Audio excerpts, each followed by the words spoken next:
Hello there! What is going on, everybody? Today we're going to be taking a look at some of the pilots that were previewed in the latest Hotshots and Aces article for the Empire, First Order, and Scum and Villainy. Also want to thank Luxury Playstyle for sponsoring this video. Be sure to check out luxuryplaystyle.com for some of the most amazing full metal exquisite tokens you're ever going to find. These are absolutely gorgeous. They have shield tokens, force tokens, charge tokens. Now they have also got the new focus and evade and calculate tokens as well. You can save 15% by using code Crabbok VIP. So if you're looking to elevate your game and really have some fancy, beautiful tokens, be sure to check out luxuryplaystyle.com. All right, so Hotshots and Aces is spoiling us with some more new pilots, and the first among them is the Fifth Brother. Coming in at Initiative 4, the Fifth Brother has 2 Force, which is always a nice thing to have, because Force is just a great new mechanic in 2nd edition. He's got the while you perform an attack, after the neutralize results step, if the attack hit, you may spend 2 Force to add a critical result. Very interesting ability. It's going to be difficult to use it because that's going to mean you're going to have 2 Force available. It means you can't have spent any Force in order to do this. And that isn't always the easiest thing to make sure that you have. They do suggest basically stapling him to homing missile, because this way you're going to be able to have 1 hit at the end of it and also still add an extra one, which is probably the most likely way to do it. Other variations are going to be harder to use, though, but still, because he's only got 2 primary attack. But I do like the ability. Again, it's going to be harder to use it. It's going to be harder to use it, because if you are using it on that, on homing missile, then maybe you're not, taking focuses, and maybe you're not spending your force on defense. And at Initiative 4, you're not guaranteed to shoot first. So it's going to be interesting to see how useful he is. And maybe a thing that people just have him without homing missile, just to see, if the primary attack can manage to get. Maybe it could be one of those things. I imagine he'll be really nasty in Epic against huge ships too, because they're usually not. You're even a 2-die attack can hit, and so adding a critical could be really, really nice. So, it'd be one of those things. But he's all right. He's all right. We've got Vagabond, who looks pretty interesting. After you fully execute a maneuver, you're using your adaptive ailerons. If you are not stressed, you may drop a device. Drop 1 device. He's Initiative 2, so that makes him really good for getting out in front of people, dropping proximity mines and things like that in front of other ships of higher initiative. However, if you do load him up with some device and maybe some device supporting people, like a skilled bombardier or somebody like that, he's probably going to be targeted very, very early. So that's just something to keep in mind. He might not survive long enough to get that great shot, but then again, maybe Vagabond will. And of course, the whole stress thing is because, all right, if you're not stressed, you do the adaptive ailerons, but you could, in theory, first off, you have to fully execute the maneuver, and then you have to not be stressed afterwards. So if you're going through a debris cloud or something like that, that's going to keep you from being able to also drop that device. We've got Morna Key, who is also the cover art for this particular article. Really cool art on this Morna Key card too, because they show the shields kind of blocking some of the damage. Really cool. And they're attacking. His X-Wings are attacking Morna from the rear. Morna Key is Initiative 4, and also Morna Key can be found in Star Wars Armada. So it's kind of nice to see characters make double duty. She's got 3 charge. During the end phase, you may spend 1 charge to flip one of your reinforced tokens to your other full arc instead of removing it, which is very cool. So you will now be able to say maybe reinforce front, fly past somebody, then reinforce rear. Then and then next turn, since we've already got you're gonna have that reinforced rear token. Maybe you want to reinforce front next turn, and then you have reinforce front and reinforce rear. And then the only time somebody will actually get a clean shot on you is if they're in both arcs, if they happen to be coming at you straight from the side or something like that. So that's kind of cool. You can't do that indefinitely, though, because she's only got 3 charges, and those are not recurring charges. So you spend those 3 charges, and that's it. Pretty interesting. Help her stay alive a little bit longer. We've got Lieutenant Hughes. Lieutenant Hughes in the TIE SF. Now, Lieutenant Hughes is initiative 5, which is fairly high.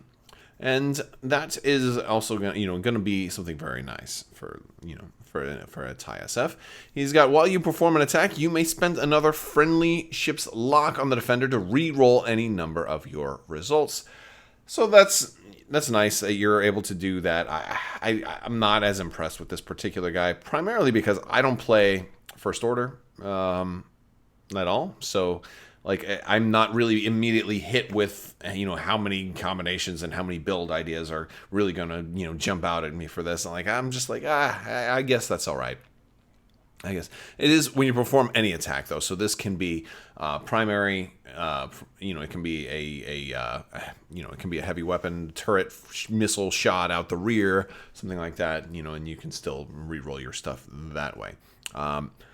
It would be nice if it, you were still able to maybe re-roll, with your own as well. Like if you could, spend their lock and then spend your own lock or something like that. It might be kind of fun. But I just don't. I don't know. I don't see that one as really screaming out at me as being all that great. Captain Phasma, however, on the other hand, while you defend, she's only initiative 4. While you defend after the neutralized results step, another friendly ship at range 0 to 1 must suffer the hit or crit damage to cancel one matching result. But actually, it's thematic and it's a good way to you get to choose which ship. It has to be somebody else. It's a nice way to fly in formation, spread damage out. That one is always nice. But also it's a great way to, once your shields go down, a great way to keep crits off of you. And I like that one. Of course, we have seen Captain Phasma already. I think she was spoiled in the live stream. So was Rush, by the way, in the TIE Silencer. While you are damaged, treat your initiative as 6, which is especially good because I don't believe Silencers have an initiative 6 pilot. So this is a way for you to get an initiative 6 Silencer. Of course, they have to be damaged first. So, you're not going to have an initiative 6 pilot for that long. But if you pair him with Phasma, that's a way for you to kind of force some damage on there. Natural things like that. We do see Bosque in the Z95. Now, Bosque is also coming with the Hound's Tooth. And this version of Bosque, because this is, a new Z95 that they wanted to do. Since the Z95, I think in this paint job is also coming with the Hound's Tooth, and that is supposed to be coming mid-January, but haven't seen any updates on that. So this whole pack, by the way, may end up getting delayed. I'm not sure what the current estimated date is. There is not one right now. The other 2 packs that are already kind of in the pre-order phase. Like I got a pre-order notification that they're shipping soon, but this one doesn't even have a street date yet, so it's probably going to be a little bit farther out. While you perform a primary attack after the neutralize results step, you may spend a crit to add 2 hit results. So there you go. It's very similar to Fifth Brother, but that's kind of cool. And also Pursuit Craft, after you deploy, you acquire a lock on a ship the friendly Hound's Tooth has locked. So shoot him out the butt, and there he goes. He's going to get a target lock on you right away, which is always fun. This one is actually really cool. G4R G0R VM, or Gargoyle VM.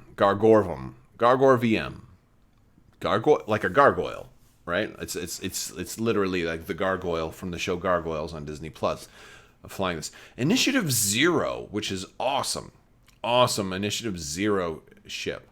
And he's in an M3A interceptor, which I already like the M3As. And it's also kind of cool because a lot of people are buying up old Sea Rocks right now for Epic, and the Sea Rock does come with an extra M3A. As a matter of fact, we gave away a Sea Rock for the 12 Days of Life Day giveaway right here on the channel, actually. And by the way, if you were somebody who won one of the 12 Days of Life Day prizes, they all went out in the mail yesterday. By the way, I waited until after the holidays because I was not going to go up to the post office right around Christmas time, because it's insane.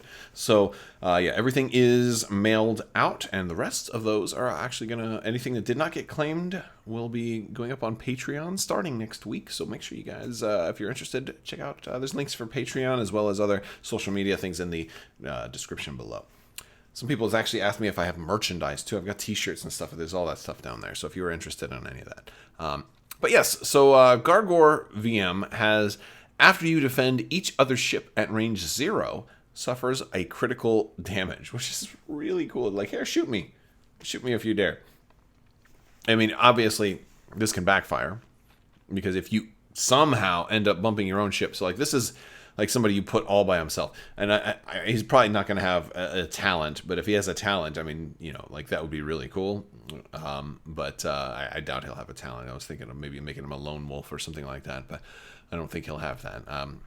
This is just such an interesting ability, but I don't like it because I just feel like I would screw up. I would end up bumping my own ships, and then they would shoot at Gargoyle. And also, here's the problem: is I have to bump one of your ships, and then you have to shoot. You have to know in advance that you're going to deal a critical damage to your own ship by attacking him. So, I mean, maybe that's the thing: is like people just are going to opt not to do it. Maybe this is a M3A you run with no other upgrades and just put him out there and just say, screw it. Go ahead. Shoot him if you dare. You know, it might be worth it if you got enough shields on your ship to just go ahead and shoot him anyway. We got Nam Lum in a Jump Master, Initiative 1, and he's going to get some free turret rotation shenanigans. And, you know, of course, since the Jump Master doesn't have any white rotate arc action, it's, you know, this is a way for them to be able to rotate that arc without having to take a stress for it. So after you become the defender, if the attacker is not in your turret arc, you must rotate your turret arc indicator to a standard arc the attacker is in, which is very cool. Now, standard arc the attacker's in, so like you wouldn't be able to just say, oh, well, you're in, I don't know, like what would be a non-standard arc? Like maybe like the whole auxiliary, like the front half or something like that, so you couldn't get away with doing some shenanigans. But basically, so you get to rotate every time you get shot. And now, considering that you're an Initiative 1 pilot, you're probably getting shot, and then you will probably shoot last. So this is actually a really functional ability. It doesn't require. It's like I like when ships have the tech to make them work pre-built into them already, because like he doesn't need any kind of mechanics he doesn't need any kind of setup to make work. And then that's pretty interesting. I don't know if it's enough to make me want to fly a Jump Master, but it's nice to know that at least it seems like it'll work without any kind of special shenanigans.